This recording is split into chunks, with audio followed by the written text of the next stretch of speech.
की है खास खबर उस आयोजन की जिसमें हिंदू राष्ट्र बनाने की चर्चा परिचर्चा के साथ ही वीर सावरकर एवं नाथूराम गोडसे जिंदाबाद के नारे सामूहिक रूप से लगाए गए और उनका गुणगान भी किया गया। कौन सा है यह आयोजन और किसने लगाए नाथूराम गोडसे जिंदाबाद के नारे और किसने कहा उन्हें महान देशभक्त, देखिए इस खबर में। देश का एक प्राचीन राजनीतिक संगठन है अखिल भारत हिंदू महासभा, जो सदैव ही भारत को हिंदू राष्ट्र बनाने की पैरवी करता आया है। इसी संगठन का प्रांतीय कार्यकर्ता सम्मेलन स्वाभिमान सम्मेलन आज इटारसी में आयोजित किया गया। कार्यक्रम की शुरुआत श्री श्री बूढ़ी माता मंदिर शक्तिधाम मालवीगंज से हुई। यहाँ पार्टी के राष्ट्रीय महासचिव देवेंद्र पांडे सहित अन्य पदाधिकारियों ने मंदिर में पूजा अर्चना की।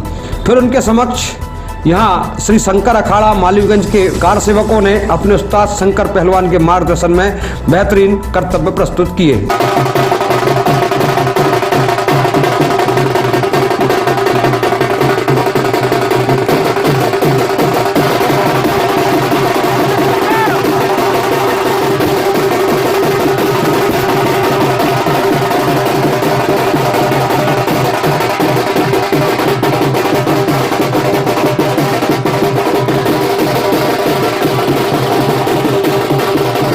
इसके पश्चात हिंदू महासभा के जिलाध्यक्ष सालक राम तिवारी के नेतृत्व में और सभी अतिथियों एवं भगवा ध्वज के साथ विशाल वाहन रैली निकाली गई, जो शहर के अनेक मार्गों का भ्रमण कर 3 किलोमीटर दूर देवाशीष गार्डन पहुंचकर संपन्न हुई, जहां सर्वप्रथम अतिथियों के द्वारा ध्वज पूजा की गई। तत्पश्चात मुख्य अतिथि राष्ट्रीय महासचिव देवेंद्र पांडे, राष्ट्रीय चुनाव प्रभारी प्रमोद शर्मा, सह संगठन मंत्री दिनेश सुगंधी, डॉक्टर भंवरलाल चौधरी, महिला प्रदेश अध्यक्ष नीलू वर्मा, पवन त्रिपाठी के साथ ही स्थानीय नेता शंकरलाल यादव, आचार्य अशोक पुरोहित आदि का स्वागत अखिल भारत हिंदू महासभा के जिलाध्यक्ष सालक राम तिवारी और सूरज यादव, रोहित दुबे, अजय मालवी, महेश मालवी एवं श्री राम बजरंग व्यायाम शाला के चिमन पहलवान, शैलेंद्र चौहान, अनिल यादव आदि ने किया।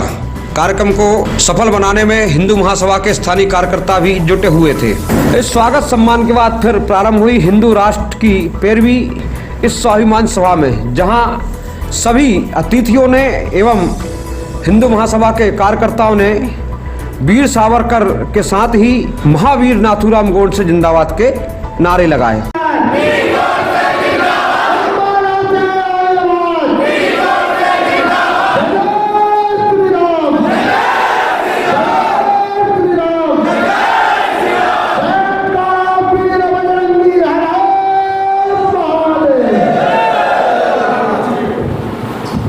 उपरोक्त नारेबाजी के पश्चात मीडिया से चर्चा करते हुए अखिल भारतीय हिंदू महासभा के राष्ट्रीय महासचिव देवेंद्र पांडे ने पहले अपने संगठन के उद्देश्य पर प्रकाश डाला। विगत दिनों हमने ये देखा है कि पूरे देश में आतताई शक्तियों का जो आतंक बढ़ा है और उसे वर्तमान सरकारों ने पोषित किया है, उसके खिलाफ हमारी एक ये जैन मुहिम है, जिसके तहत अभी पूरे भारत को मालूम है कि राम जन्मभूमि का मुकदमा अखिल भारत हिंदू महासभा ने 1939 में हमारे जिलाध्यक्ष हुआ करते थे गोंडा के राम गोपाल विशारद, उन्होंने लगाया, जिसके परिणाम स्वरूप हम कोर्ट से, हाई कोर्ट से और सुप्रीम कोर्ट तक इस मुकदमे को लड़ते रहे और उसके परिणाम स्वरूप आज भारत में भव्य राम मंदिर का निर्माण हुआ है।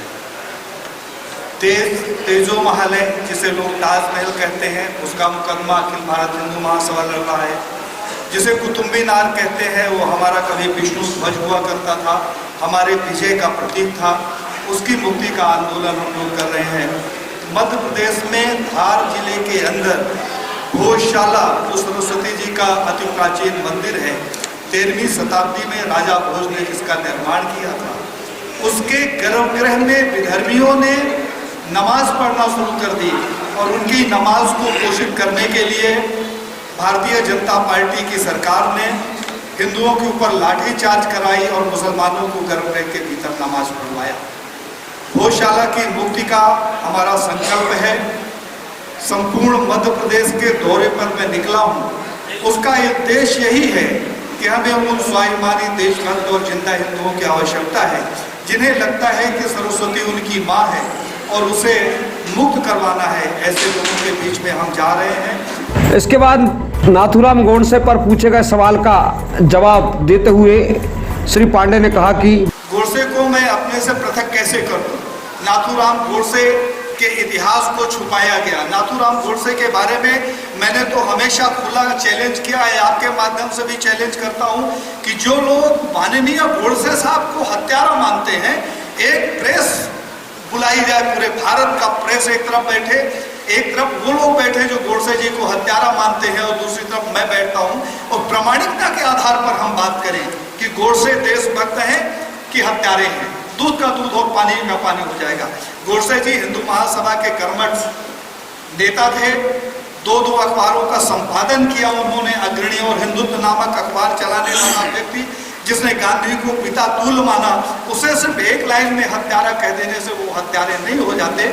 मुझे लगता है पूरे विश्व में कोई भी ऐसा व्यक्ति नहीं हुआ जिसे सजा सुनाने वाले जज ने अंतिम फैसला करते हुए त्याग पत्र दे दिया हो और गोडसे के नाम पर उनकी जीवनी लिखी हो। तो निश्चित तौर पर गोडसे को आदर्श होना चाहिए इस राष्ट्र का कि राष्ट्र से बड़ा न बाप होता है और न समाज होता है, राष्ट्र सर्वोपरि है। और गोडसे जी ने इस बात को सिद्ध किया है। इसलिए गोडसे जी का नारा हम पहले भी लगाते थे, आज भी लगा रहे हैं और कल भी लगाएंगे। गोडसे हिंदू महासभा से न कभी पृथक थे न है। राम मंदिर निर्माण में जहां यूपी के मुख्यमंत्री योगी आदित्यनाथ की भूमिका की उन्होंने सराहना की, तो वहीं मध्य प्रदेश के धार जिले में भोजशाला को मुक्त नहीं कराए जाने पर शिवराज सिंह चौहान के डीएनए में गड़बड़ी की बात वाले शब्द उन्होंने कहे। आपकी विचारधारा और भाजपा की विचारधारा देखा जाए तो राम मंदिर को लेकर एक ही है, लेकिन यूपी में भाजपा की सरकार बहुत अच्छा काम कर रही राम मंदिर के लिए, और लेकिन यहाँ आप कह रहे हैं भोजशाला के लिए भाजपा की सरकार आपका सहयोग नहीं कर रही है, तो यहाँ क्या गड़बड़ी कहाँ है? मायने गड़बड़ी जब राम जन्मभूमि का मुकदमा चला और फैसला हुआ, उस समय तक ना तो भारतीय जनता पार्टी का और आरएसएस का किसी का डीएनए नहीं बदला। लेकिन जैसे ही राम जन्मभूमि का शिलान्यास होता है, मंदिर बनने लगता है, वैसे ही मोहन भागवत जी का बयान आता है कि किसी भी मस्जिद में हिंदुओं को शिवलिंग नहीं ढूंढना चाहिए, जबकि ज्ञान वापी के भीतर शिवलिंग मिला। फिर दूसरा बयान आता है कि बजरंग दल के लोग दंगे फैलाना बंद करें गौरक्षा के नाम पर, अर्थात बजरंग दल जिसके दम पर आपने सत्ता का रास्ता अपनाया वो आज दंगाई हो गया। फिर आपने तीसरा बयान दिया उन मुसलमानों को संतुष्ट करने के लिए कि हमारा और मुसलमानों का डीएनए एक है। तो इस बात की समीक्षा की आवश्यकता है।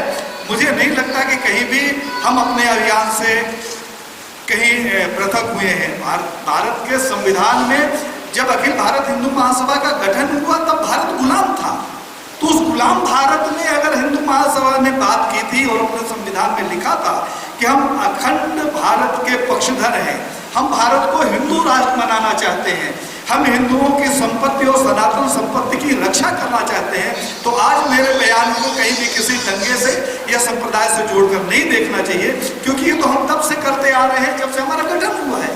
योगी आदित्यनाथ हिंदू महासभा से थे, तो जो हिंदू महासभा में एक बार काम कर लेता है उसका डीएनए नहीं बदलता। तो अगर देवेंद्र पांडे का डीएनए नहीं बदला तो योगी का डीएनए नहीं बदला, शिवराज का कोई डीएनए ही नहीं। जिस व्यक्ति ने मंदिर के गर्भगृह में पुजारी के ऊपर लाठीचार्ज कराया और हिंदुओं के ऊपर लाठीचार्ज करा के मंदिर के गर्भगृह में नमाज पढ़ाई हो, उसका क्या डीएनए हो सकता है?